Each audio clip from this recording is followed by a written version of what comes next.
Assalamualaikum warahmatullahi wabarakatuh. Lanjutan tafsir Al-Azhar. Baca tafsir Al-Azhar Buya Hamka, Quran surat 1 Al-Fatihah, di antara jahar dan sir. Jelas pula terdapat dua riwayat yang berlawanan, datang dari satu orang, yaitu Anas bin Malik, yaitu sahabat Rasulullah dan pelayan beliau 10 tahun lamanya. Diriwayatkan yang pertama yang kita salinkan di atas, nyata sekali Anas menyatakan bahwa Nabi membaca Bismillahirrahmanirrahim dengan panjang.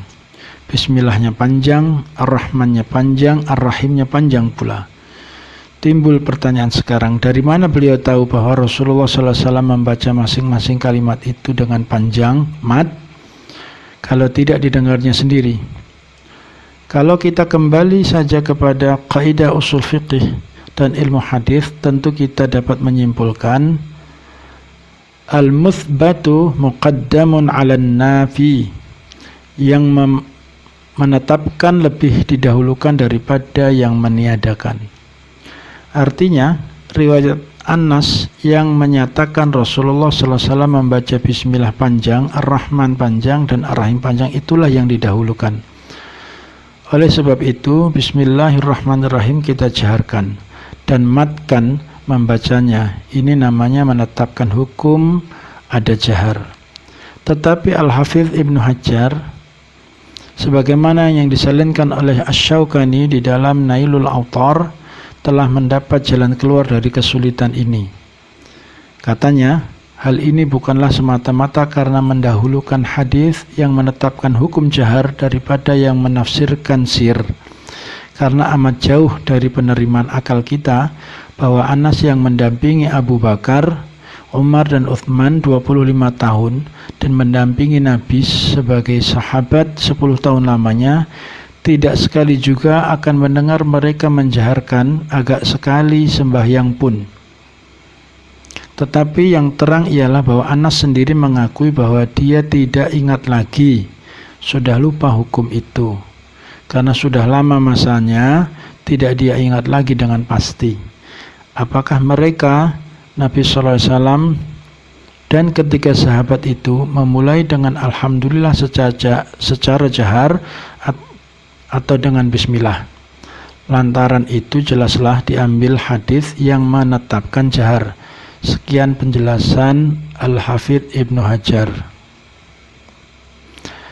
Keterangan Ibnu Hajar ini diperkuat lagi dengan Asy-Syaukani dalam Nailul Awtar. Katanya, apa yang dikatakan Al-Hafidh Ibnu Hajar dikuatkan oleh sebuah hadis yang menjelaskan bahwa memang Anas tidak ingat lagi soal itu, yaitu hadis yang dirawikan oleh Ad-Daruqutni dari Abu Salamah. Demikian bunyinya, Sa'altu Anas bin Malik, akana Rasulullah sallallahu alaihi wasallam yastaftihu alhamdulillahi bismillahirrahmanirrahim, faqala innaka sa'altani an syai'in ma ahfazuhu wa ma sa'alani anhu ahadun qablaka, faqultu akana Rasulullah sallallahu alaihi wasallam yusalli bin na'laini, faqala na'am.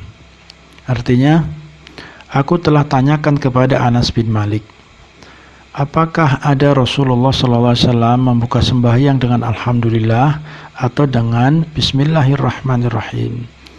Beliau menjawab, engkau telah menanyakan kepadaku suatu soal yang aku tidak ingat lagi, dan belum pernah orang lain menanyakan soal itu kepadaku sebelum engkau.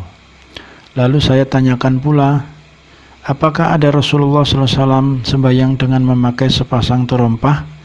Beliau menjawab, memang ada. Dengan demikian selesailah soal dua hadis Anas. Bukan bertentangan, melainkan menambah cenderung kepada jahar. Setelah kita selidiki dengan seksama, semua hadis yang membicarakan di antara jahar dan sir Bismillahirrahmanirrahim itu Jelas bahwa pedoman dari kata-kata atau sabda Nabi SAW sendiri, aqwalun Nabi, tidak ada yang memerintahkan menjahar atau menyuruh mensirkan atau sebaliknya. Yang jadi pedoman ialah riwayat-riwayat dari sahabat-sahabat beliau, baik yang menguatkan menjahar atau yang memilih sir saja. Dan setelah diselidiki pula semua sanad hadis-hadis itu, ada saja pembicaraan orang atasnya, baik hadis yang menyatakan jahar atau yang menyatakan sir. Malahan terdapat dua riwayat berlawanan di antara jahar dan sir dari satu orang. Sebab itulah masalah ini termasuk masalah khilafiyah, masalah yang dipertikaikan orang, atau termasuk masalah ijtihadiyah, artinya yang terserah kepada pertimbangan ijtihad masing-masing ahlinya. Dalam hal ini terpakailah kaidah ilmu usul yang terkenal, al-ijtihadu la yunqadu bil ijtihad. Ijtihad tidaklah dapat disalahkan dengan ijtihad pula. Sampai Ibnul Qayyim di dalam Zadil Ma'ad mengambil satu jalan tengah. Dia berkata, sesungguhnya Nabi SAW adalah menjaharkan Bismillahirrahmanirrahim sesekali dan membacanya dengan sir pada kebanyakan kali. Dan tidak syak lagi, tentu tidaklah beliau selalu menjaharkan tiap hari dan tiap malam 5 kali selama-lamanya, baik ketika dia sedang berada dalam kota ataupun sedang dalam perjalanan. Akan tersembunyi saja yang demikian itu bagi khalifah-khalifahnya yang bijak dan bagi jumhur sahabat-sahabatnya dan ahli sezamannya yang mulia itu. Ini adalah hal yang sangat mustahil, sehingga orang perlu menggapai-gapai ke sana kemari mencari sandaran dengan kata-kata yang mujmal dan hadis-hadis yang lemah. Meskipun hadis-hadis yang diambil itu ada yang sahih, namun dia tidaklah sharih. Dan meskipun ada yang sharih, tidak pula dia sahih. Sekian kata Ibnul Qayyim. Berkata Al-Imam Asy-Syaukani selanjutnya di dalam Nailul Awtar, dalam soal ikhtilaf perkataan jahar dan sir bismillah ini, paling banyak hanyalah khilafiyah dalam soal mustahab atau masnun.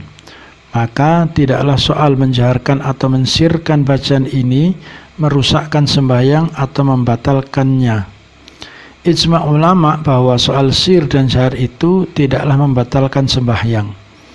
Oleh sebab itu, janganlah engkau terpesona pula mengikuti setengah ulama yang memperbesar-besar soal ini dan mengobar-ngobarkan khilafiyahnya, sehingga setengah mereka itu sampai memandangnya sebagai satu soal yang mengenai i'tiqad. Demikian kata Asy-Syaukani. Tersebut pula dalam kitab Nailul Awtar, menurut berita dari Ibnu Abi Syaibah, bahwa An-Nasa'i pernah berkata menjaharkan Bismillahirrahmanirrahim itu adalah bid'ah. Ibrahim bebas dengan pendapatnya, tetapi orang lain yang turut pula mencap bid'ah orang yang menjaharkan Bismillah berkata demikian hanyalah karena taklidnya belaka kepada Ibrahim.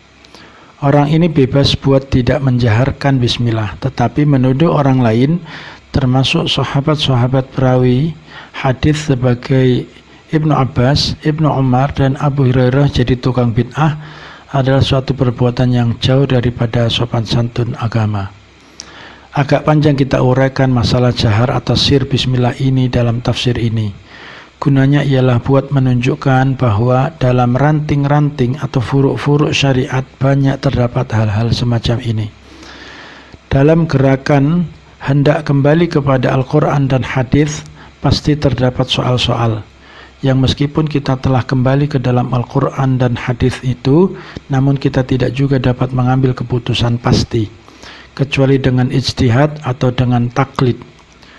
Bagi yang sanggup dan telah cukup syarat, niscaya dia berijtihad, dan bagi yang belum ahli, niscaya dia taklid saja kepada yang pandai. walaupun dia bersorak-sorak menyatakan dia tidak taklid. Di negara kita selama ini telah timbul soal-soal khilafiyah atau ijtihadiyah semacam itu. Seumpamanya dijaharkanlah bismillah atau disirkan, dibaca Al-Fatihah di belakang imam yang menjahar atau tidak dibaca. Untuk mengambil satu di antara pendirian, tidak lain adalah ijtihad. Sebab itu, meskipun setengah orang mendakwakan bahwa dia tidak lagi berperang dengan satu mazhab sendiri, dengan pengikut sendiri pula, karena tidak dapat menundukkan soal menurut keadaan yang sebenarnya dan tidak dapat pula memberikan penjelasan kepada pengikut, timbullah perselisihan dan pertentangan batin yang tidak dikehendaki. Ada di beberapa tempat satu mubalik mendabik dada mengatakan bahwa yang benar adalah pegangannya sendiri, bahwa bismillah mesti disirkan, dan barang siapa yang menjaharkan bismillah adalah berbuat bid'ah. Atau ada keputusan dari satu golongan yang benar adalah bahwa Al-Fatihah di belakang imam yang menjahar tidak boleh dibaca, sebab menurut keterangan gurunya, menurut Al-Quran dan hadis, bid'ahlah barang siapa yang membaca Al-Fatihah juga di belakang imam yang menjahar, dan sebagainya dan sebagainya.